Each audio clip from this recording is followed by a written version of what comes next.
నందిని ధేనువు. విశ్వామిత్ర మహర్షి గురించి రామాయణంలో ఒక కథ చెప్పబడింది.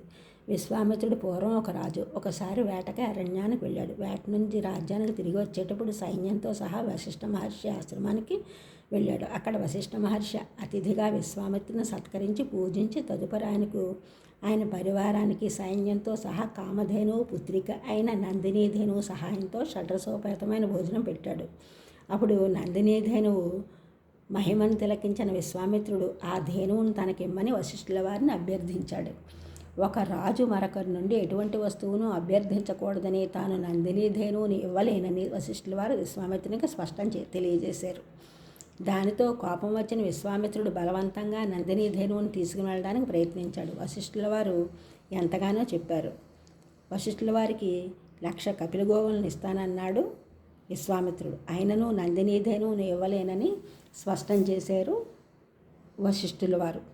నందిని ధేనువుని బలవంతంగా లాక్కెళ్ళిపోతూ ఉంటే వశిష్ఠుల వారిని నందిని ధేనువు ఇలా అడిగింది. సోదరి లాంటి నన్ను బలవంతంగా తీసుకుని వెళ్తూ ఉంటే చూస్తూ ఊరుకుంటారా అని అడిగింది.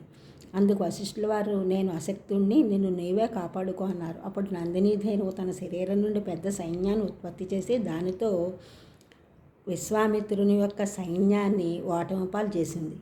వశిష్ఠ మహర్షి యొక్క గొప్ప ఆధ్యాత్మిక శక్తి కారణంగానే ఇలా జరిగిందని గ్రహించాడు విశ్వామిత్రుడు. అటువంటి ఆలోచించి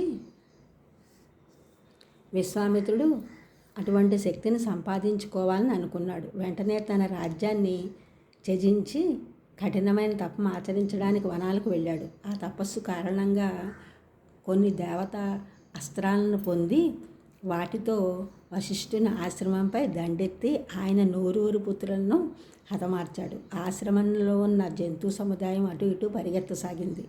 అది చూసి వశిష్ఠ మహర్షి తన బ్రహ్మదండాన్ని తన ముందు పెట్టి తాను తపస్సమాధిలోనికి వెళ్ళిపోయారు.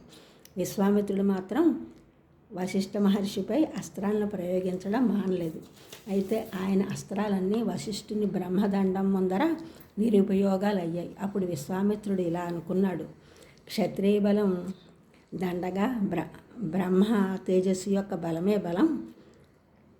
నా అస్త్రాలన్నీ ఒక్క బ్రహ్మదండం ముందర పనికిరాకుండా పోయాయని.